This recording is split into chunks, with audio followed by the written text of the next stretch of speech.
problems or faults in a motherboard. Start one by one. Number one, Green short 19 volts. dead board. Simple. Dead board. Okay. Yeah, dead motherboard. Next, power on node display. Second, Short circuit. Power and no display. Power on node display.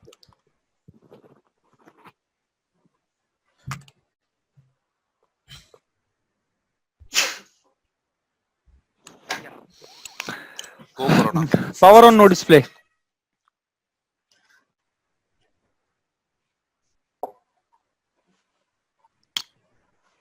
And Non-repairable board.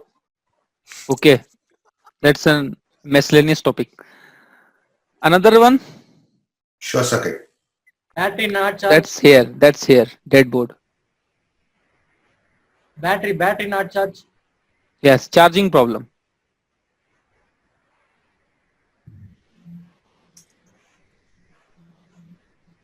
Yeah, more. Adapter not great. That comes under this charging problem. LVDS section problem, sir. Like No white display, display. no display, white display. Yes, white display, white display, white display, display problem. I will say it a general term, display problem. Okay, that could be that. This will cover all the display problems. Okay. After that, With RTC, without RTC. sorry. If I put the RTC battery, laptop will not power on. Hmm. That is also comes with dead board. Mm-hmm. Dead board, dead board, dead board, dead board. System reboots. Reboot. Yes. Auto shutdown. Reboot. Auto shutdown. Auto reboot. Auto restart or auto shutdown. Mhm.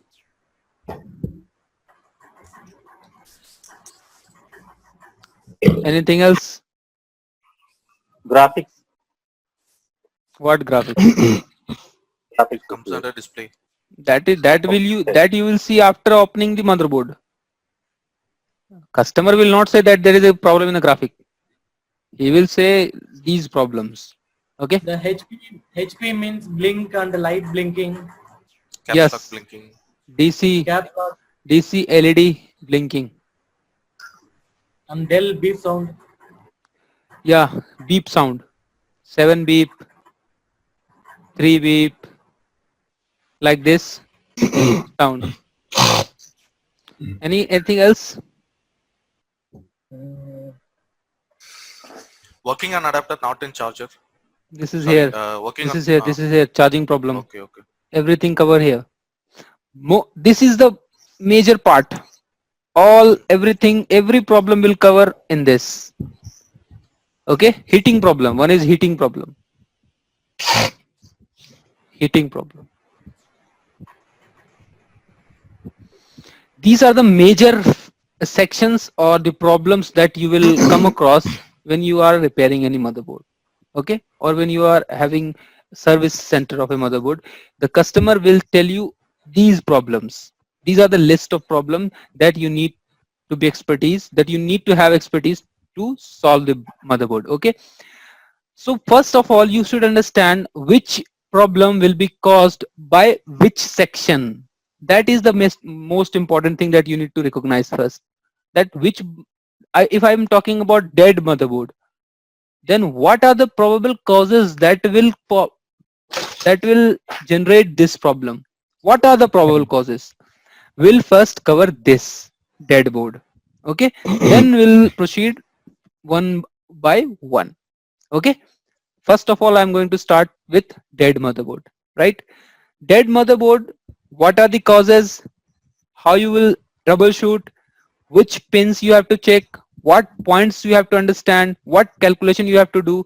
This will be the procedure of solving the dead motherboard. Okay, so we'll go with the dead motherboard. Dead motherboard. What I'll do is that I've taken a problem. Okay, I've taken a problem. With reference to that, I'll take this schematic. Okay, then we'll go with that, so that you will get the practical experience that if this problem is there, then what I have to check. Same thing you will apply in any other motherboard. Okay, same thing you will apply in any other motherboard. Say if you don't have a schematic, then if you don't have a schematic, then how you will solve the problem? Then how you'll solve? You'll take the reference. All these things that I'm telling you is in the back of your mind. Okay, you understand? Whatever I'll tell you, you will understand. That will be in your back of mind. Now you'll what you will do? You'll see if that, if I've told you three. Say I've told you three probable causes that will cause the dead motherboard. Okay, then you will check all the three possibilities in that board. You will check all the three possibilities in that board which is having no schematic. Okay, you have to apply it there. You have to do by hit and trial, to be clear. Okay, if you don't have a schematic, if you don't have board view, what you will do? You have to apply it by reference. Okay, but that reference should be accurate, not that you take that board and keep up with that for a week. No, you don't have to do that. You have to just apply whatever reference that you have, you will get with the dead motherboard troubleshooting. Okay, so we'll start now with the dead motherboard. The first topic that I have is dead motherboard.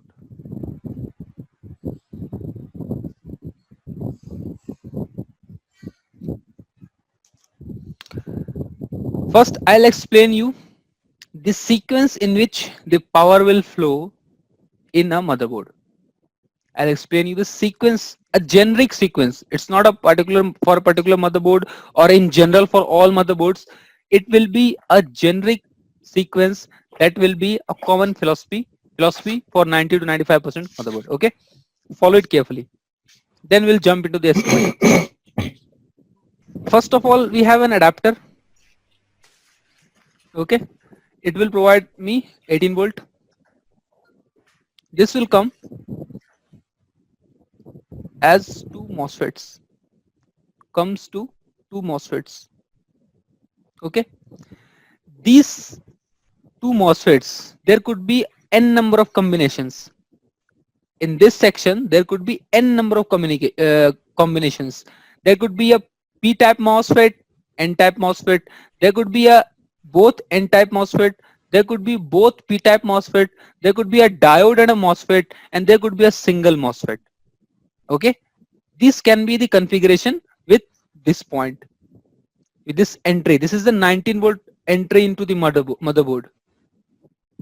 This is 19 volt entry into the motherboard. Understand these points carefully. You will never get stuck in the schematics. You will never get stuck in the dead motherboard solution. This is the 19 volt entry, or I would say Dcin section, Dcin point, Dcin entry. This is Dcin entry. Okay, this I called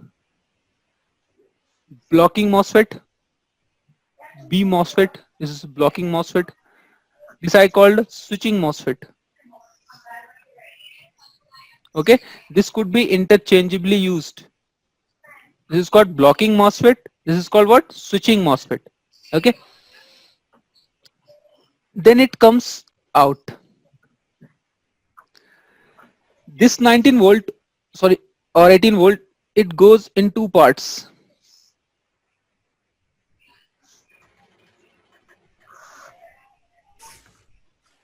There will be an R1 and R2 voltage divider. There will be a charging IC here.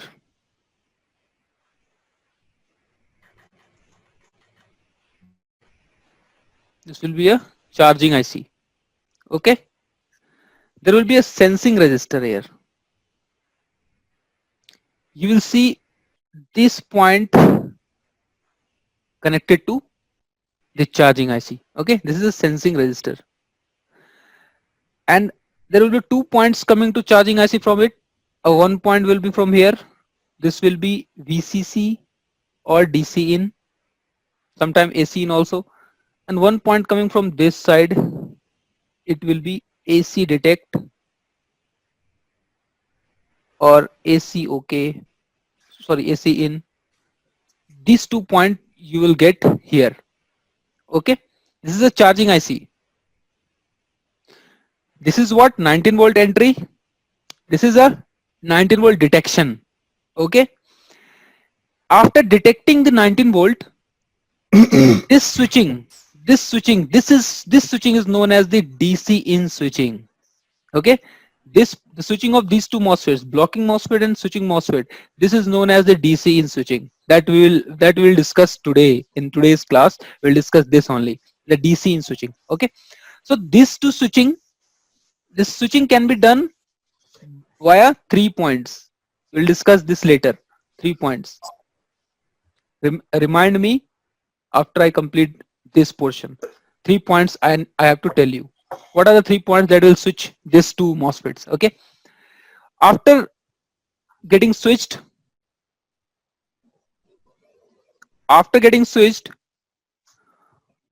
it will come with two MOSFETs.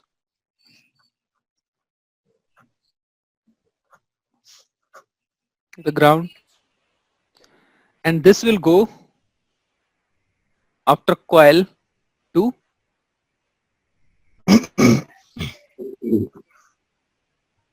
battery, Yes. right? This will be our what? Upper MOS. Lower Will MOS. be our lower MOS. Okay, and these two will be driven by gate triggering done by charging IC. This will be what? High drive. This will be what? Low drive. Right? And this is the voltage. This is the voltage, the 18 volt present here. This will go to all the parts of the motherboard.